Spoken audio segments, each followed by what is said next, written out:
जय माता की व्यूवर्स, कैसे हैं आप। मैं आपके सामने फिर से हाजिर हूँ, सर्वेश गुप्ता। मैं एस्ट्रोलॉजर, टैरो रीडर, हीलर और न्यूमरोलॉजिस्ट एंड वास्तु एक्सपर्ट। मैं यहाँ बात करूँगी 2020 की, फिर से उसकी रेमेडी की। 2020 ईयर मदर के ऊपर ही मैं आपको एक श्लोक छोटा सा बोलना चाहूँगी। या देवी सर्वभूतेषु मातृरूपेण संस्थिता नमस्तस्यै नमस्तस्यै नमस्तस्यै नमो नमः। देवी देवता भी माता पिता को सिर झुकाते हैं, तो हमें भी यही करना चाहिए।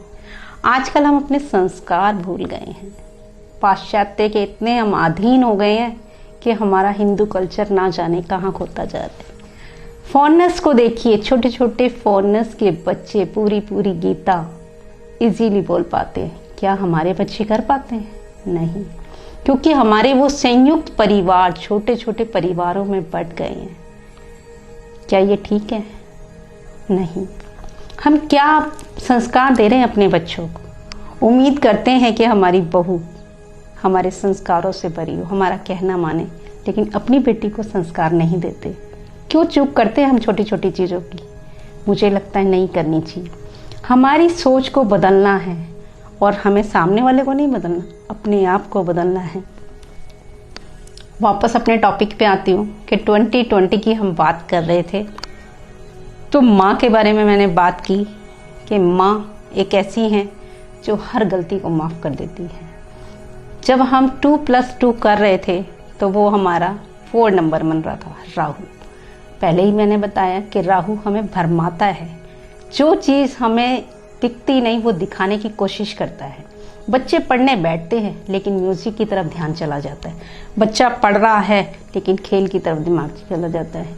ये सब राहु का काम है। तो क्यों ना हम बच्चों की रेमेडी करें। बच्चों की स्टडी के लिए सबसे पहले मैं चाहूँगी आप स्टडी टेबल पर उसको नॉर्थ वेस्ट में रखें, और नॉर्थ वेस्ट में रखने के साथ साथ बच्चे का फेस नॉर्थ की तरफ कराइए। साथ में वहाँ पर सरस्वती माता का एक फोटो लगाइए, सामने उसके फेस के सामने होना चाहिए। चांदी का ग्लास लें, चांदी के ग्लास के अंदर पानी डालें और 1 इलायची छोड़ दें, और डेली बच्चे की माता उस ग्लास के अंदर गायत्री मंत्र का पाठ करे, पूरी एक माला करे और उसका उच्चारण करके उसमें फूंक मारे और उस ग्लास को बच्चे को पिलाए, तो बच्चे का ध्यान लगेगा पढ़ने में। और उसकी जो अंदर नेगेटिविटी हो जाती है या जो वाइब्रेशन खराब हो जाती है किसी के मिलने से या किसी भी चीज़ से खराब होती है, तो वो ठीक होना शुरू हो जाती है, बच्चे का ध्यान लगने लगता है। वहीं पर आप एक क्रिस्टल का स्टडी टावर रखेंगे, उसकी नॉब को बच्चे को डेली दिखाइए, उससे उसका ध्यान लगना शुरू होगा। जब तक पढ़ाई में ध्यान नहीं होगा तब तक बच्चा कुछ पढ़ नहीं पाएगा, तो वो बहुत ज़रूरी है। तीसरी चीज़ मैं माँ को ही कहूँगी, क्योंकि बच्चे बहुत जिद्दी हैं आजकल के, कोई काम नहीं कर सकते, तो बेटर देन कि माँ थोड़ा सा सपोर्ट करे, बच्चे ज़रूर करेंगे। माँ को मीनाक्षी स्तोत्र का पाठ करना चाहिए।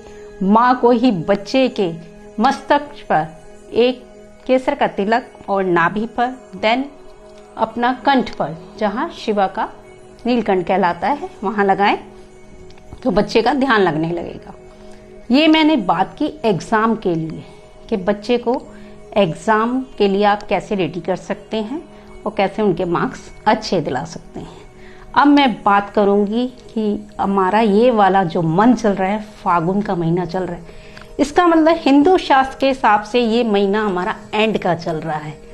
होली का नाम सुनते ही हमारे मन में उमंग जाग जाती है, हमें तरह तरह के कलर दिखने लगते हैं, इंद्रधनुष की तरह। हमारी ज़िंदगी भी ऐसी हो जाए, तो क्यों ना हम इसके लिए एफर्ट्स करें। एफर्ट्स क्या करने हैं आपको? पूरा साल हम लोग जो नेगेटिविटी इकट्ठी कर लेते हैं, जैसा कि दिवाली पे 6 महीने बाद निकाली जाती है, ऐसे ही आप होली पे निकालें। तो होली पे कैसे निकालेंगे? सबसे पहले मैं आपको एक बात करना चाहूँगी कि होली से 8 दिन पहले पंचंग लग जाते हैं। उन पंचंग में कोशिश कीजिए आप किसी के घर का ना खाएं, आप वाइट चीज़ें ना लाएं। आप वाइट चीज़ लाते हैं तो उसमें प्रॉब्लम हो सकती है, क्योंकि आप बहुत सारे चौराहे से आ रहे हैं, बहुत सारे तिराहे से आ रहे हैं, तो वो इशू हो जाते हैं। बेटर देन कि हम किसी को कुछ कहें, अपने आप को सुधार लें। हम यहाँ होली की बात कर रहे थे कि होला अष्टक 8 दिन पहले लग जाती है, लेकिन जिस दिन होली दहन है उस दिन भी पंचक है। पंचक सुबह है 10 बजे से 11 बजे तक। तो पंचक में आप ऐसा कोई काम ना करें, कहीं जाएं ना। साथ में आप एक और काम करें कि आपके घर में जितने भी मेंबर हैं उनके लिए आप जो कच्चे सूत से पूजा होती है वो वाला एक बंडल लीजिए और घर के एक एक मेंबर के सिर से लेके पैर के अंगूठे तक उस धागे को 7 बार नापिए और उसको एक गठरी टाइप का बनाकर उसे रख लीजिए। और उसी के साथ आपने काले तिल फिटकरी लेनी है और अपने ऊपर से घुमा के जब रात को होली का दहन हो उसमें डाल आइएगा। ये तो रही आपकी ऑरा क्लीन करने की बात। अब बात करूंगी आपके घर को क्लीन करने की। तो घर को हम कैसे क्लीन कर सकते हैं कि आपका जो भी प्लॉट है या जो भी कमरे हैं, सारे कमरों का एक एक कोना पकड़ लीजिए। वो रेक्टेंगल शेप में या स्क्वायर शेप में आना चाहिए। तो उसमें एक एक नींबू रखिए, नींबू के अंदर छेद करके लौंग का जोड़ा लगाइए। इट मीन्स 2 लौंग लगानी है आपने, वो लौंग लगाइए और उसको रात भर पड़ा रहने दीजिए। होली का दहन वाले दिन उन नींबुओं को आपने हाथ नहीं लगाना, झाड़ू से उसको बाहर करना है और पॉलिथीन में भर लीजिए। चाहे तो आप उसको घर से बाहर फेंक सकते हैं, पर बेटर ये होगा कि आप होली का दहन जब हो उसमें डालाइएगा। तो आपके घर की नेगेटिविटी भी दूर हो गई। अब बात करूंगी कि थोड़ा सा फिटकरी और नमक अगर हम अपने घर में रखें, बाथरूम में स्पेशली रखेंगे तो नेगेटिविटी नहीं आएगी। वहाँ पर कोशिश कीजिए एक रेड बल्ब भी लगा कर रखिए, तो नेगेटिविटी आपके रूम्स में नहीं आएगी। रूम्स में आने से माइंड बहुत डिस्टर्ब होता है। जब होली की बात कर रहे हैं तो डिप्रेशन भी आ सकता है 2 नंबर वालों को। 2 नंबर वाले 2 होने की वजह से 4 नंबर बन रहा है, यानी डिप्रेशन। सब जानते हैं कि चंद्रमा को और सूर्य को ग्रहण लगता है, तो इंसान को भी ग्रहण लग सकता है। उस डिप्रेशन ना हो तो आप ज़्यादा से ज़्यादा म्यूजिक सुनिए, अपने आप को बिजी रखिए, अपने बच्चों से बातें कीजिए, लेकिन चांदी का यूज़ करना ना भूलें। चांदी के लिए मैं बार बार आप लोगों को बोल रही हूँ, कोई विशेष बात है, चांदी ठंडी होती है, जिसका जो नेचर है वो देगा ही देगा। तो जो ट्रांजिट में प्लैनेट घूम रहे हैं वो हमें मिल रहा है। जैसे मंगल अभी उचका हुआ है, तो देखिए हमारे देश में क्या हो रहा है, तो क्या हमें ये प्लैनेट नहीं देंगे 2020? तो बेटर देन कि आप अपने आप में सुधार कीजिए और आगे बढ़िए। ये बात की मैंने अभी होली की। अगला महीना आ रहा है हमारा चैत का, जानते हैं ना आप हिंदू मंत्र, चैत, बैसाख, जेठ, आषाढ़, सावन, भादो, क्वार, कार्तिक, अगैत, पूस, माह, फागुन। इट मीन्स लास्ट महीना है ये हमारा।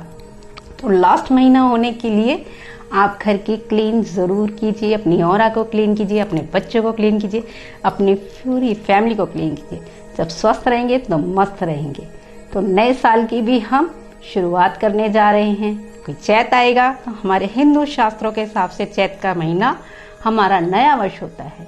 हम अंग्रेजी कैलेंडर से तो जनवरी में मनाते हैं, लेकिन हिंदू कैलेंडर के हिसाब से हमारा चैत में नया साल है। माँ दुर्गा सबके घर आती हैं और सभी मनाते हैं। 9 दिन हम माँ दुर्गा को बैठाते हैं। बैठाइए, विराजमान कीजिए। लेकिन सबसे पहले जैसे दिवाली पे हम लोग अपने घर की सफाई करते हैं, उसी तरह होली पे सफाई करना ना भूलें अपने घर की, अपने बच्चों की, अपने परिवार की। अगर हमारा परिवार सुखी, हम सुखी।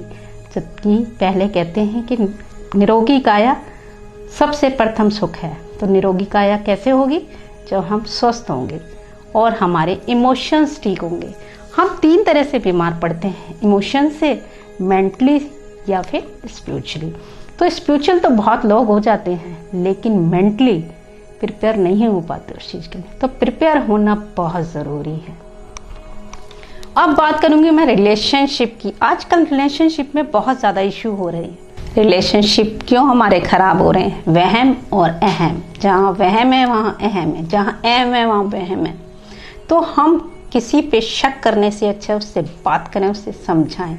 हो सकता है सामने वाला आपकी बात नहीं समझ पा रहा, लेकिन उसको समझाना बहुत ज़रूरी है। चाहे आपकी माँ है, चाहे बेटी है, चाहे बेटा है, जब तक सामने वाले को अपनी बात नहीं समझाएंगे वो नहीं समझ पाएंगे। मुझे लगता है सबको बैठ के रात का डिनर इकट्ठा करना चाहिए, बहुत सारे सॉल्यूशन निकल आते हैं उससे। मैं यहाँ इमोशन की बात आपसे बार बार इसलिए कर रही हूँ क्योंकि 2020 ईयर के अभी आपके पास 10 महीने पड़े हैं, तो वो 10 महीने आपके इजीली और अच्छे से निकल जाएं। चाहूँगी कि आप इस बात को माने कि आप एक दूसरे से बात करें, और कैंडल जहाँ आप लोग सो रहे हैं वहाँ ब्लैक कलर की कैंडल जलाना ना भूलें। शाम को मैंने समय बताया 6 से 7 के बीच में एक कैंडल डेली जलानी है। राहु का भी काम हो जाएगा। शादी के बर्तनों में अगर आप खाना खाएंगे तो हमारा मून का काम भी हो जाएगा। ऐसे ही हम आगे चलते हैं कि रिलेशनशिप को हम और कैसे ठीक कर सकते हैं। हमारे जो हस्बैंड वाइफ के रिलेशंस खराब होने का जोन जो साउथ और वेस्ट है, वहाँ पर आपकी कोई ना कोई प्रॉब्लम जरूर होगी। अगर वाइफ से ज़्यादा प्रॉब्लम है तो नॉर्थ वेस्ट में भी प्रॉब्लम होगी। क्यों ना हम उन दोनों एरिया को ठीक कर लें तो हमारा रिलेशन जोन ठीक हो जाएगा। नीचे मेरे नंबर और मेरी आईडी मेल दी जा रही है व्यूवर्स, आप इसे जरूर राइट डाउन करें और मुझसे कांटेक्ट डायरेक्ट कर सकते हैं। जैसा कि मैंने आपको रिलेशनशिप पे, होली पे और स्टडी पे अपने ओपिनियन दी, उसे आप करना ना भूलें। मैं आपसे अलविदा लेना चाहूँगी। फिर मिलती हूँ आपको मैं नई सीरीज के साथ, नए समय पे, नए टॉपिक के साथ। जय माता दी।